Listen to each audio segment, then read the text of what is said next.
Shalom, filhos de Yod Rei Vav Rei.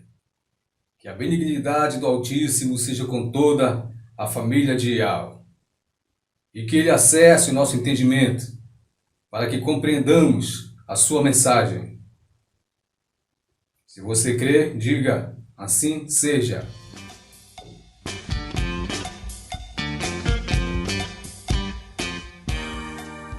Família, no último estudo, aprendemos a identificar os diversos tipos de solos e a reconhecer os principais solos férteis. Caso você ainda não tenha assistido, sugiro que você assista lá e depois retorne aqui. Estarei deixando o link aqui na descrição, onde você pode acessar.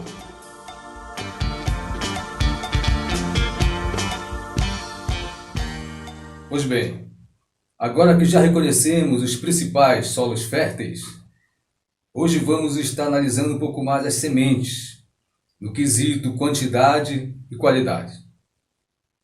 Pois bem, como já vimos nos estudos anteriores, a lei da semeadura sempre esteve presente entre nós, os seres humanos, desde lá do Gênesis. E adentrando no período da nova aliança, continua valendo em nossos dias e continuará em pleno vigor enquanto houver Erdfläche, enquanto houver terra. Gênesis 8, 22.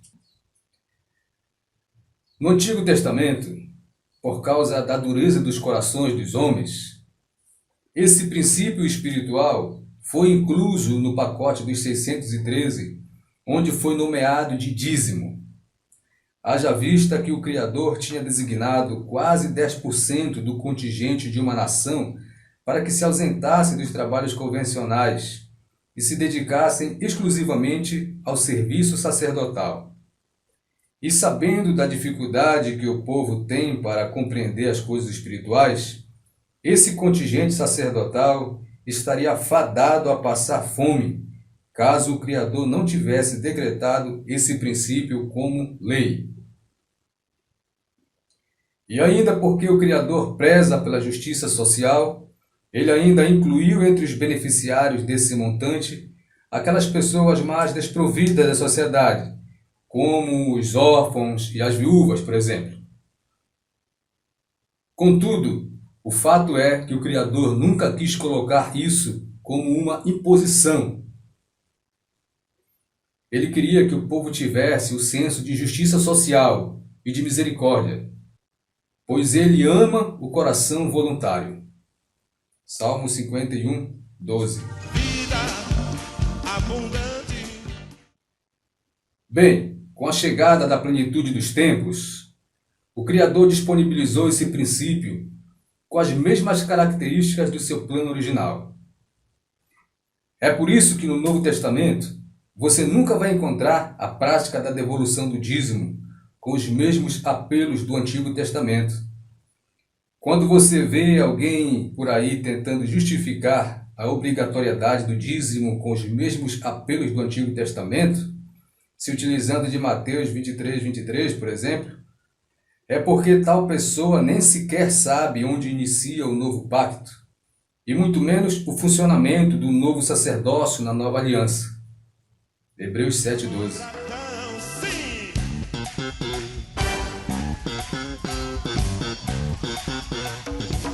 Já o apóstolo Shaul entendia muito bem esse princípio espiritual. E quando tinha oportunidade, expunha esse ensinamento de maneira esclarecedora. Vejamos o seu ensinamento em sua segunda epístola aos Coríntios, no capítulo 9, a partir do verso 6 até o 11. E isto afirmo: aquele que semeia pouco, pouco também ceifará. E o que semeia em abundância também ceifará. Cada um contribua segundo propôs no seu coração, não com tristeza ou por necessidade, porque Ial ama ao que dá com alegria. E Ial é poderoso para tornar abundante em vós todo tipo de bênção, a fim de que, tendo sempre em tudo toda suficiência, superabundeis em toda boa obra. Conforme está escrito, espalhou, deu aos pobres, a sua justiça permanece para sempre.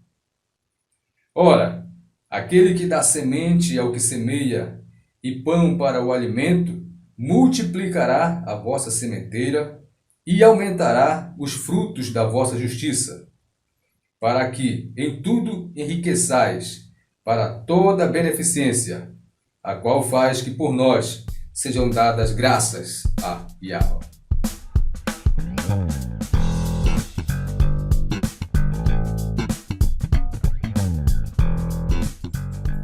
Observe no verso 6, Shaul menciona a questão da quantidade.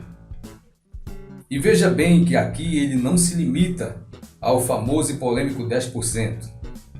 Ao invés disso, ele deixa a pessoa livre para semear o quanto quiser, apenas informando que aquele que semeia pouco não espere colher muito, e aquele que semeia muito tenha boa expectativa de colheita.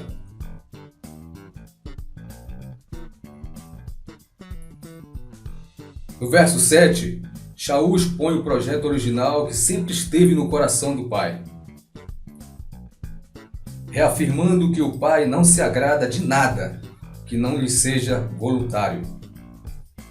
Ainda que alguém dê 100% do que tiver, mas se não for voluntário, não agrada ao pai. Em contrapartida daquele que semeia apenas 1% de bom grado, pois ele ama aquele que contribui alegremente.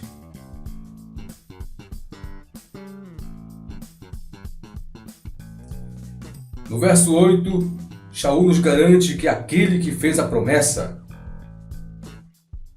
de fazer abundante todas as coisas em nós é fiel. Sim, ele é fiel para cumprir a sua parte. Cabe a nós fazermos a nossa. Essa promessa é para quem semeia. Atente para quando ele fala em tudo. Está incluindo também a nossa vida financeira e não apenas a nossa vida espiritual, como muitos possam imaginar.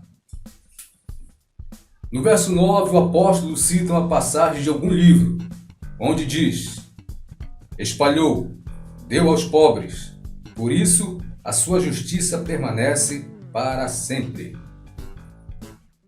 Aqui, ele nos ensina que quando fazemos a semeadura na vida dos pobres, nossa recompensa não se limita apenas nesta vida, mas sim também na vida eterna.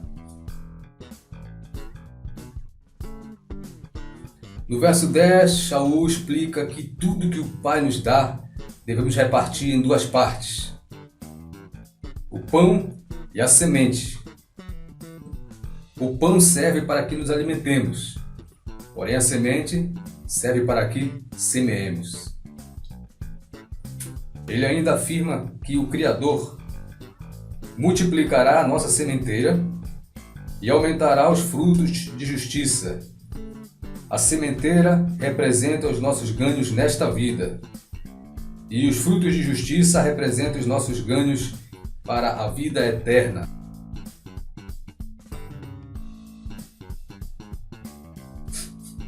E no versículo 11 demonstra o resultado na vida de quem semeia e na vida do povo que recebe a semeadura, como resultado de nossa obediência.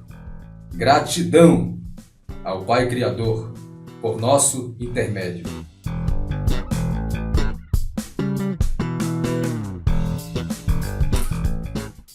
Atenção! Cuidado com o pessoal da margem do caminho. Eles gostam de se apossar desta passagem para pedir arrecadação para seus templos. Não esqueça que lá os passarinhos devoram toda a semente.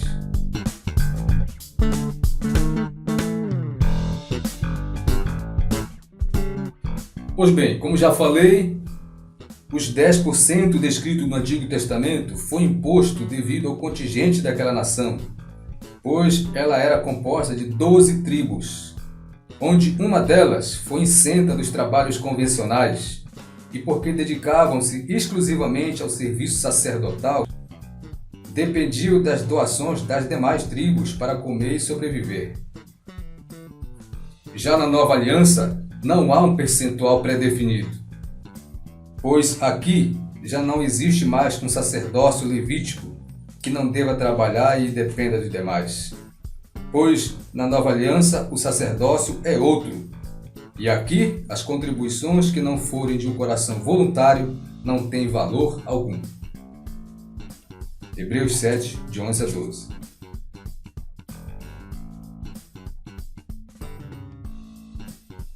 Agora, olhando o simbolismo do dízimo como representação daquilo que haveria de vir, para uma aplicação do nosso cotidiano no Novo Testamento, aqui ele não se limita apenas a um percentual matemático, mas representa um gesto de gratidão e honra, que varia de pessoa para pessoa, conforme o seu nível de entendimento, pois a quantidade aqui é segundo propôs no seu coração. Na Nova Aliança, cabe ao semeador discernir qual a boa terra onde queira lançar as sementes. Aqui, a casa do tesouro não é um templo de pedra, mas sim o templo da Ruach Kadosh. Uma semente de qualidade gera frutos de qualidade. E sementes lançadas em quantidades, dependendo do solo, pode gerar uma colheita de boa quantidade. Enquanto você não aprender a semear com dedicação e seriedade, você não pode exigir uma colheita compensatória.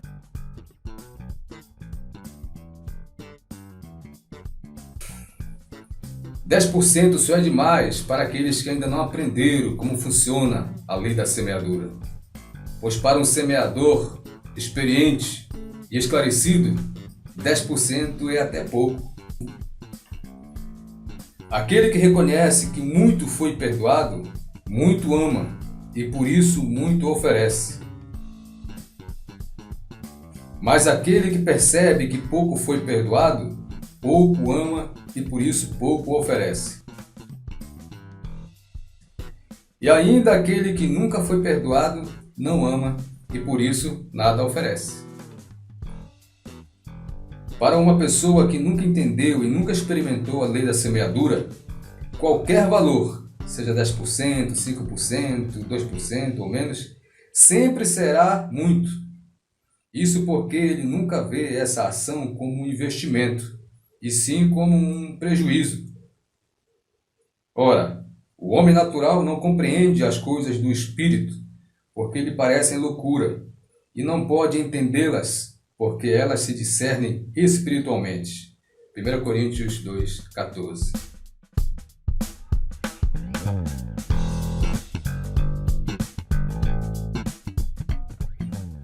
Agora estarei explicando para vocês o porquê que esse assunto dízimo é um assunto que gera muita polêmica. Basicamente, há dois grupos de pessoas quando se trata desse assunto. O primeiro grupo é constituído por aqueles que defendem a sua obrigatoriedade. São religiosos, geralmente líderes religiosos, que defendem uma instituição religiosa com CNPJ, os quais querem aumentar as arrecadações para a sua instituição que eles apelidaram de igreja. Fazendo assim, eles estão enriquecendo a sua empresa religiosa, expandindo seus negócios e melhorando os seus salários.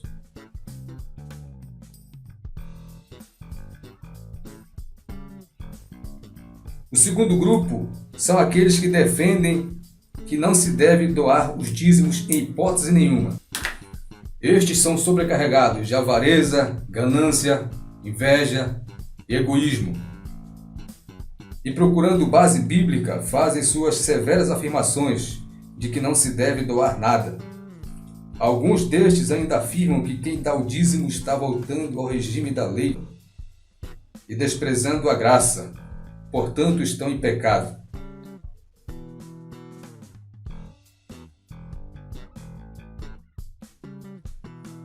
Bem, se você já assistiu todo o nosso estudo desde o nível 1 até o nível 4, não é preciso explicar para você que ambos os dois grupos estão equivocados.